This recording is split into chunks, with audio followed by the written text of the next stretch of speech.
প্রিয় সনাতন ধর্মী ভাই ও বোনেরা, সকলকে আমার আদাব, নমস্কার এবং সালাম।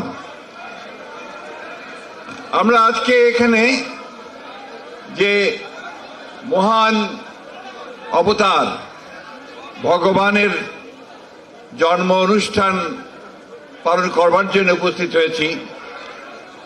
তার আগমন পৃথিবীতে হয়েছিল দুষ্টের দমন করবার জন্যে, শিষ্টের পালন করবার জন্যে। যুগে যুগে তাই হয়েছে। যুগে যুগে যখনই পৃথিবীতে অন্যায়, অবিচার, অধর্ম, অসাম্য ছেয়ে গেছে, তখন অবতারের আবির্ভাব হয়েছে।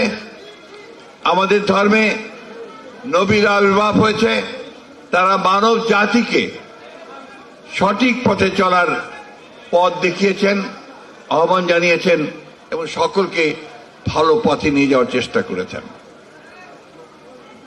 প্রিয় বন্ধুগণ, বন্ধু বলছি এই জন্যে যে আমি বিশ্বাস করি আমরা যারা বাংলাদেশে বাস করি, কি হিন্দু, কি মুসলমান, কি বৌদ্ধ, কি খ্রিস্টান, কি বিএনপি, কি শিবির, কি আওয়ামী লীগ, আমরা সবাই বন্ধু, এই দেশের নাগরিক। সেই নাগরিক হিসেবেই আমরা সকলের একেবারে বন্ধু। কিন্তু দুঃখজনক হলো সত্য যে বিগত 15 বছর যারা আমাদেরকে ভুল বুঝিয়ে, আমাদের ভোট নিয়ে আমাদেরকে শাসন করেছেন, তারা এই 15 বছর আমাদেরকে বন্ধু হিসেবে মনে করেননি, মনে করেছেন প্রজা হিসেবে। আমাদের উপর অত্যাচার করেছেন, নির্যাতন করেছেন, নিপীড়ন করেছেন এবং আমাদের সমস্ত দেশের সম্পদকে লুণ্ঠন করে বিদেশে পাঠিয়ে দিয়েছেন। আমি কয়েকদিন আগে চিকিৎসার জন্য ব্যাংককে গিয়েছিলাম।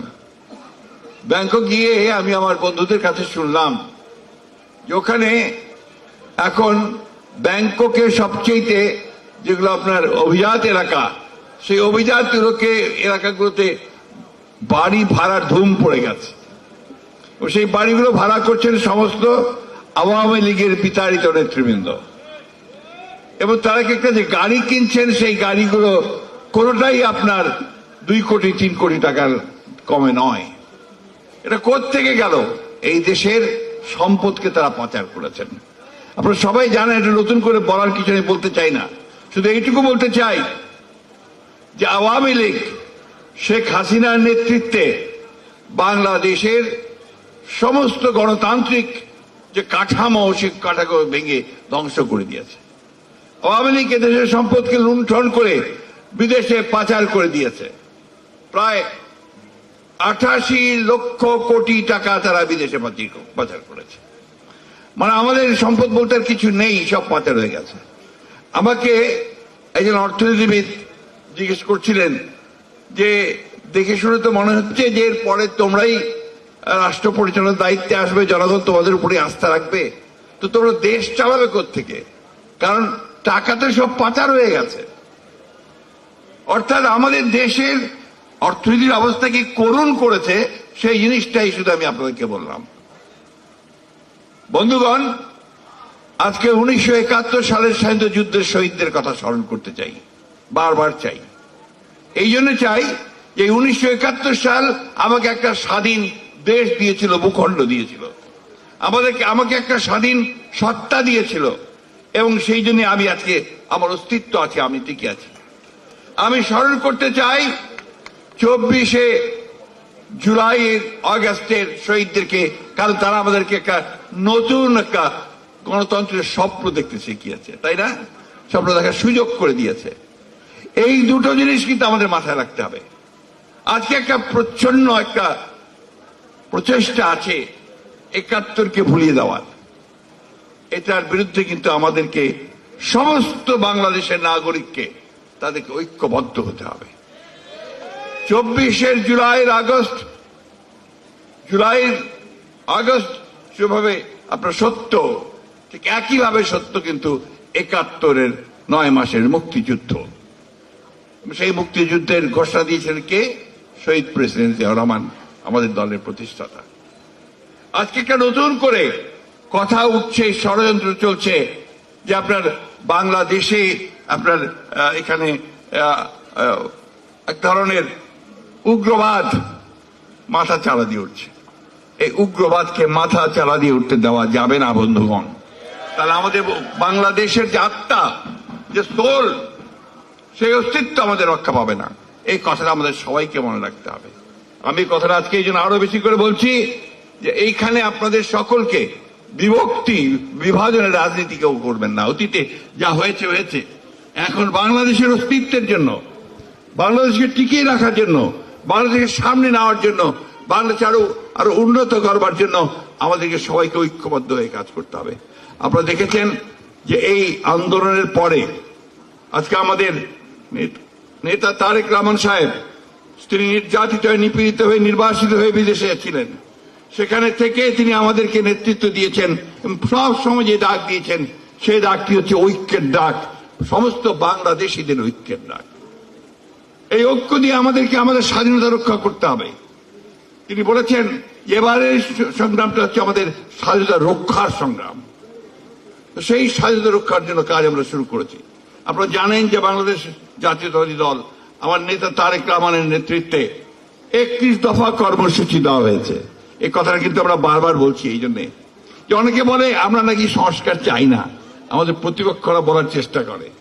অথচ এই সংস্কারের বিষয়টা, এই যে কনসেপ্ট, এটা প্রথম কিন্তু 2016 সালে দেশনেত্রী বেগম খালেদা জিয়া ভিশন 2030 নিয়ে এসেছিলেন এবং সেখানেই তিনি রাষ্ট্র কাঠামো পরিবর্তনের কথা বলেছিলেন।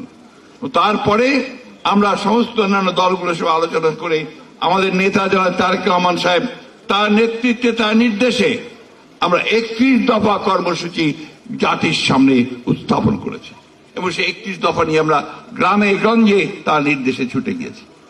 বন্ধুগণ, আজকে যদি এই জন্মাষ্টমীকে স্মরণ করা সার্থক হবে তখনই যে সত্যিকার অর্থে বাংলাদেশে আমরা একটা আইনের শাসন প্রতিষ্ঠা করতে পারি, যদি আমরা গণতন্ত্র প্রতিষ্ঠা করতে পারি, যদি আমরা মানুষের অধিকারগুলোকে পছন্দ করতে পারি, ন্যায় বিচার, সাম্য এবং সকলের প্রতি সুবিচার যদি আমরা প্রতিষ্ঠা করতে পারি, এটাই হচ্ছে আমাদের সবচেয়ে বড় কাজ হবে ভবিষ্যতে। আমরা জানি বাংলাদেশের শুধু নয়, এই পাক ভারতের উপমহাদেশে সব সময় আপনার এই সাম্প্রদায়িকতাকে একটা অস্ত্র বানানোর চেষ্টা করা হয় রাজনৈতিক কারণে। সেখান থেকে উঠে আসতে হবে আমাদেরকে সেখান থেকে সকলকে উঠে এসে সকল সম্প্রদায়কে এক করে আমার এই দেশ ও মাতৃকাকে আমাকে ভালোবাসতে হবে, তাকে নিয়েই আমাকে সামনের দিকে এগিয়ে যেতে হবে। বন্ধুগণ, সবসময় মনে রাখতে হবে এই দেশটা আমার। আজকে যখনই কোনো সংকট উপস্থিত হয় তখন আমরা বারবার বলেছি, আমরা আমাদের সভায় সব জায়গায় ঘোষণা দিয়ে আমরা বলেছিলাম যে হিন্দু না ওরা মুসলিম, ওই জিজ্ঞাসা কোন জন, কান্ডারি বড় ডুবেছে মানুষ, সন্তান মোর মার। আমরা ওই মানুষকে বাঁচিয়ে তুলতে চাই।